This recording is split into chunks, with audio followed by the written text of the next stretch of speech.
Épître de Jude, Jude 1. Jude, serviteur de Jésus-Christ et frère de Jacques, à ceux qui ont été appelés, qui sont aimés en Dieu le Père et gardés pour Jésus-Christ, que la miséricorde, la paix et la charité vous soient multipliées. Bien-aimés, comme je désirais vivement vous écrire au sujet de notre salut commun, je me suis senti obligé de le faire afin de vous exhorter à combattre pour la foi qui a été transmise aux saints une fois pour toutes. Car il s'est glissé parmi vous certains hommes dont la condamnation est écrite depuis longtemps, des impies qui changent la grâce de notre Dieu en dissolution et qui renient notre seul Maître et Seigneur Jésus-Christ. Je veux vous rappeler, à vous qui savez fort bien toutes ces choses, que le Seigneur, après avoir sauvé le peuple et l'avoir tiré du pays d'Égypte, fit ensuite périr les incrédules, qu'il a réservés pour le jugement du grand jour, enchaînés éternellement par les ténèbres, les anges qui n'ont pas gardé leur dignité, mais qui ont abandonné leur propre demeure. Que Sodome et Gomorrhe et les villes voisines, qui se livrèrent comme eux à l'impudicité et à des vices contre nature, sont donnés en exemple, subissant la peine d'un feu éternel. Malgré cela, ces hommes aussi, entraînés par leur rêverie, souillent pareillement leur chair, méprisent l'autorité et injurient les gloires. Or l'archange Michel, lorsqu'il contestait avec le diable et lui disputait le corps de Moïse, n'osa pas porter contre lui un jugement injurieux, mais il dit que le Seigneur te réprime. Eux, au contraire, ils parlent d'une manière injurieuse de ce qu'ils ignorent, et ils se corrompent dans ce qu'ils savent naturellement comme les brutes. Malheur à eux, car ils ont suivi la voie de Caïn.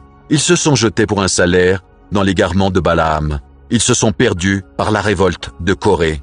Ce sont des écueils dans vos agapes, faisant impudemment bonne chère, se repaissant eux-mêmes. Ce sont des nuées sans eau, poussées par les vents, des arbres d'automne sans fruits, 2 fois morts, déracinés, des vagues furieuses de la mer, rejetant l'écume de leur impureté, des astres errants, auxquels l'obscurité des ténèbres est réservée pour l'éternité.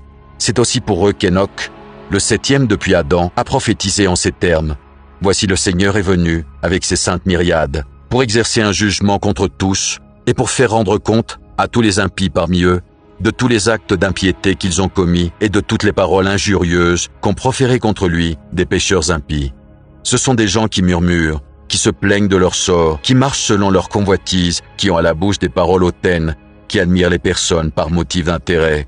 Mais vous, bien-aimés, souvenez-vous des choses annoncées d'avance par les apôtres de notre Seigneur Jésus-Christ. Ils vous disaient qu'au dernier temps, il y aurait des moqueurs, marchant selon leur convoitise, impies. Ce sont ceux qui provoquent des divisions, hommes sensuels, n'ayant pas l'esprit.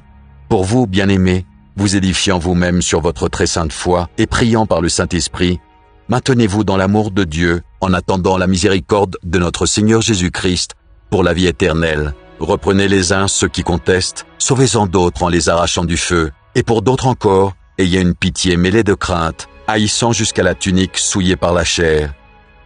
Or à celui qui peut vous préserver de toute chute et vous faire paraître devant sa gloire irrépréhensible et dans l'allégresse, à Dieu seul, notre Sauveur, par Jésus-Christ notre Seigneur, soit gloire, majesté, force et puissance, dès avant tous les temps, et maintenant, et dans tous les siècles. Amen.